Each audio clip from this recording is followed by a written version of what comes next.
اگر سردی زیادہ پڑتی تو نبی اکرم صلی اللہ علیہ وآلہ وسلم نماز سویرے پڑھ لیتے، لیکن جب گرمی زیادہ ہوتی تو ٹھنڈے وقت نماز پڑھتے۔ آپ کی مراد جمعہ کی نماز سے تھی۔ یونس بن بکیر نے کہا کہ ہمیں ابو خلدہ نے خبر دی، انہوں نے صرف نماز کہا، جمعہ کا ذکر نہیں کیا۔ اور بشر بن ثابت نے کہا کہ ہم سے ابو خلدہ نے بیان کیا کہ امیر نے ہمیں جمعہ کی نماز پڑھائی۔ پھر حضرت انس رضی اللہ عنہ سے پوچھا کہ نبی کریم صلی اللہ علیہ وسلم ظہر کی نماز کس وقت پڑھتے تھے؟ صحیح بخاری حدیث نمبر 906۔ میں جمعہ کے لیے جا رہا تھا، راستے میں ابو ابس رضی اللہ عنہ سے میری ملاقات ہوئی۔ انہوں نے کہا کہ میں نے رسول اللہ صلی اللہ علیہ وسلم سے سنا ہے کہ جس کے قدم خدا کی راہ میں غبار آلود ہو گئے، اللہ تعالیٰ اسے دوزخ پر حرام کر دے گا۔ صحیح بخاری حدیث نمبر 907۔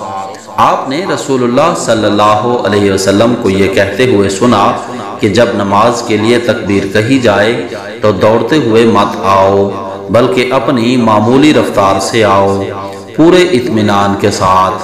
پھر نماز کا جو حصہ امام کے ساتھ پا لو اسے پڑھ لو، اور جو رہ جائے تو اسے بعد میں پورا کرو۔ صحیح بخاری حدیث نمبر 908۔ آپ نے فرمایا جب تک مجھے دیکھ نہ لو صف بندی کے لیے کھڑے نہ ہوا کرو، اور آہستگی سے چلنا لازم کر لو۔ صحیح بخاری حدیث نمبر 909۔ رسول اللہ صلی اللہ علیہ وسلم نے فرمایا جس نے جمعہ کے دن غسل کیا اور خوب پاکی حاصل کی اور تیل یا خوشبو استعمال کی، پھر جمعہ کے لیے چلا اور دو آدمیوں کے بیچ میں نہ گھسا، اور جتنی اس کی قسمت میں تھی نماز پڑھی۔ پھر جب امام باہر آیا اور خطبہ شروع کیا تو خاموش ہو گیا، اس کے اس جمعہ میں سے دوسرے جمعہ تک کے تمام گناہ بخش دیے جائیں گے۔ صحیح بخاری حدیث نمبر 910۔ نبی کریم صلی اللہ علیہ وسلم نے اس سے منع فرمایا ہے کہ کوئی شخص اپنے مسلمان بھائی کو اٹھا کر اس کی جگہ خود بیٹھ جائے۔ میں نے نافع سے پوچھا کہ کیا یہ جمعہ کے لیے ہے؟ تو انہوں نے جواب دیا کہ جمعہ اور غیر جمعہ سب کے لیے یہی حکم ہے۔ صحیح بخاری حدیث نمبر 911۔ نبی کریم صلی اللہ علیہ وسلم اور حضرت ابو بکر اور حضرت عمر رضی اللہ عنہما کے زمانے میں جمعہ کی پہلی اذان اس وقت دی جاتی تھی جب امام منبر پر خطبہ کے لیے بیٹھتے، لیکن حضرت عثمان رضی اللہ عنہ کے زمانے میں جب مسلمانوں کی کثرت ہو گئی تو وہ مقام زورا سے ایک اور اذان دلوانے لگے۔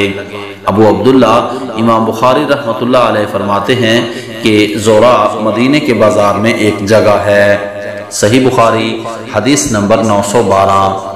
جمعہ میں تیسری اذان حضرت عثمان بن عفان رضی اللہ عنہ نے بڑھائی، جبکہ مدینہ میں لوگ زیادہ ہو گئے تھے، جبکہ نبی کریم صلی اللہ علیہ وسلم کے ایک ہی مؤذن تھے۔ آپ صلی اللہ علیہ وسلم کے دور میں جمعہ کی اذان اس وقت دی جاتی جب امام منبر پر بیٹھتا۔ صحیح بخاری حدیث نمبر 913۔ میں نے معاویہ بن ابو سفیان رضی اللہ عنہما کو دیکھا، آپ منبر پر بیٹھے، مؤذن نے اذان دی، اللہ اکبر اللہ اکبر۔ معاویہ رضی اللہ عنہ نے جواب دیا، اللہ اکبر اللہ اکبر۔ مؤذن نے کہا، اشہد ان لا الہ الا اللہ۔ معاویہ رضی اللہ عنہ نے جواب دیا، وَأَنَا، اور میں بھی توحید کی گواہی دیتا ہوں۔ مؤذن نے کہا، اشہد ان محمد رسول اللہ۔ معاویہ نے جواب دیا، وَأَنَا، اور میں بھی محمد کی رسالت کی گواہی دیتا ہوں۔